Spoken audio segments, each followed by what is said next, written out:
చేసినప్పుడు పేదోళ్ళు వారి దృష్టికి తీసుకొచ్చారు. నేను కూడా ఈ భద్రాచలానికి వచ్చి పాదయాత్ర చేసిన, ఇల్లందులో చేసిన, ఈ ప్రాంతానికి వచ్చినప్పుడు పేదలు మాకు గుర్తు చేసిండ్రు. అయ్యా భూమి ఉంటేనే ఉచిత కరెంట్ అంటారు, మరి మా ఇంటి కరెంటు బిల్లులు మేము కట్టలేకపోతున్నామన్నారు.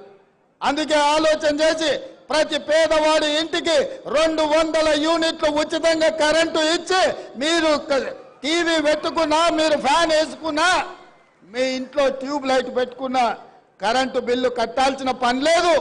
మా ఆడబిడ్డలు రూపాయి కూడబెట్టి కరెంటు బిల్లు కట్టాల్సిన అవసరం లేదు అని చెప్పి ఇవాళ 200 యూనిట్ల వరకు ఉచితంగా పేదల ఇంటికి కరెంటు ఇచ్చి మీ ఇళ్లలో వెలుగులు నింపాలన్న ఆలోచన ఈ ఇందిరమ్మ రాజ్యంలో కాంగ్రెస్ ప్రభుత్వం చేస్తున్నది.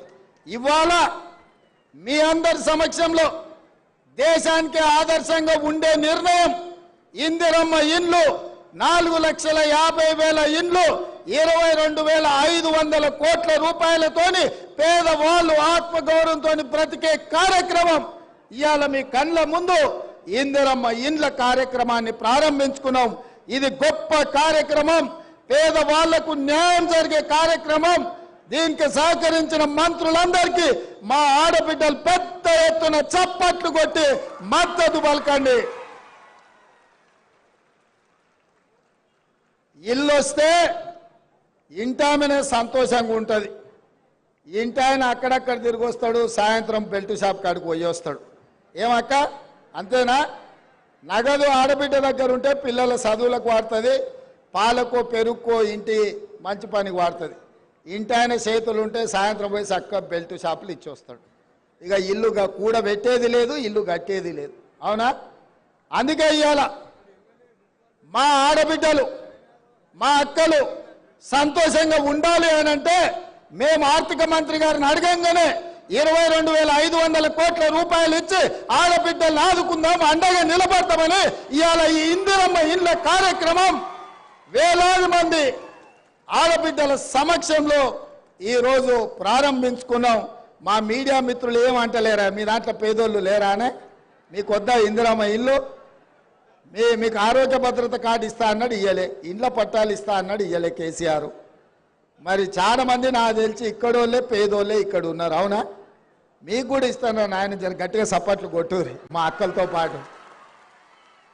పోయినోళ్ళలాగా వాళ్ళ పార్టీ కండువలు కప్పుకున్నాం అనుకో, లేకపోతే వాళ్ళ పార్టీలో ఉన్న నాయకులకు కోట్లాది కోటీశ్వరులకు ఇల్లు ఇయ్యం, పేదోళ్ళకే ఇస్తాం.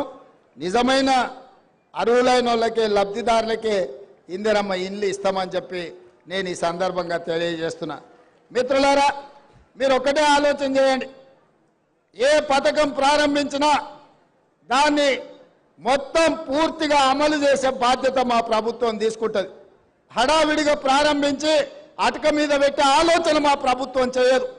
ఏది ఇచ్చినా ఆనాడు ఆకాశమే హద్దుగా ఇందిరమ్మ ఇల్లు అడిగిన ప్రతి పేదవాడికి అక్కడక్కడ ఒకరొకరు 2 తీసుకున్నా కూడా ఆ ఎల్ల Congress party doctor YS Rajasekhara Reddy గారు ఉన్నప్పుడు ఇచ్చిన మాట వాస్తవం కాదా మీరు ఆలోచన చేయండి.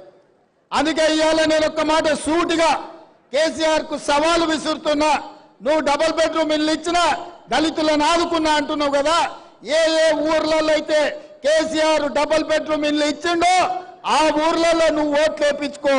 ఏ ఊర్లో అయితే ఇందిరమ్మ ఇల్లు ఉన్నాయో ఆ ఊర్లో మేము ఓట్లు వేయించుకుంటాం. ఈ సవాల్కు సిద్ధమా అని చెప్పి నేను కేసీఆర్ని అడుగుతున్నా. ఇక ఈయన ఇట్లుంటే ఇక మోడీ అయితే ఇక ఆయన మాటలకు అద్దే లేదు నాయన. ఆయన మంచి మంచి డ్రెస్సులు వేసుకుంటాడు, తీయగా మాటలు చెప్తాడు. ఆయన బీజేపీ ఎన్నికల మేనిఫెస్టోలో చెప్పారు 2022 వరకు భారతదేశంలో ఉన్న పేదోళ్లకు 100% ఇండ్లు కట్టిస్తాం. ప్రధానమంత్రి ఆవాస్ యోజన పథకం కింద దేశంలో ఉండే ప్రతి పేదవాడికి ఇల్లు కట్టిస్తా అని అడిగాడు. నేను ఇవాళ సూటిగా కిషన్ రెడ్డి గారిని, ఆయన డాక్టర్ లక్ష్మణ్ నేను అడుగుతున్న ఈ వేదిక మీద నుంచి మీడియా మిత్రుల సాక్షిగా ఈటెల రాజేందర్ని అడుగుతున్నా. ప్రధానమంత్రి ఆవాస్ యోజన కింద తెలంగాణ రాష్ట్రంలో మీరు ఏడ ఇల్లు కట్టించినో చూపిస్తారండి. మీరు ఏడ ఇల్లు కట్టిస్తే ఆ ఊర్లో ఒక్క ఓటు కూడా మేము అడగం. ఆ ఓట్లన్నీ మీరే వేసుకోండి. మీ ఎన్నికల మేనిఫెస్టోలో లేదా 2022 వరకు ప్రతి పేదవాడికి ఇల్లు ఇస్తామన్న మాట వాస్తవం కాదా? తెలంగాణ రాష్ట్రంలో బీజేపీ ఎన్ని ఇళ్ళు ఇచ్చిందో ఇవాళ సమాధానం చెప్పాలి ఓట్లు అడగనికి వస్తే. అదేవిధంగా బీజేపీ నాయకుడు నరేంద్ర మోడీ గారు అన్నారు రైతుల ఆదాయాన్ని రెండింతలు చేస్తాం 2022 వరకు అని అన్నాడు. ఇవాళ పెట్టుబడి దక్కక లక్షలాది మంది రైతులు ఆత్మహత్యలు చేసుకున్నారు. ఢిల్లీ సరిహద్దుల్లో ఇవాళ రైతులు దీక్ష చేస్తుంటే కనీసం మద్దతు ధర కోసం కొట్లాడుతుంటే తుపాకీ తూటాలు పేల్చి ఇవాళ అక్కడ ఢిల్లీలో రైతులను బలి తీసుకున్నది నరేంద్ర మోడీ ప్రభుత్వం అని నేను ఈరోజు ఆ ప్రభుత్వం మీద నేను ఆరోపణ చేస్తున్నా.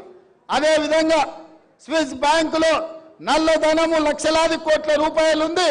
అవన్నీ తెచ్చి ప్రతి పేదవాడి ఖాతాలో 15 లక్షల రూపాయలు వేస్తా అని అన్నాడు నరేంద్ర మోడీ. మా పేదోళ్ళకు కాదు ఈ మీడియా మిత్రుల కన్నా ఎవరికన్నా ఖాతాలో ₹1 నన్ను వేసినాడా? మరి ప్రతి పేదవాడి ఖాతాలో 15 లక్షలు వేస్తా అన్నాడు. 15 పైసలు కూడా వేయలే, అనా పైస కూడా వేయలేదని నేను ఈ సందర్భంగా చెప్పదలుచుకున్నాను. ఇదే కాదు 2014 ఎన్నికల సందర్భంగా చెప్పిండు ప్రతి సంవత్సరం 2 కోట్ల ఉద్యోగాలు ఇస్తా అన్నాడు.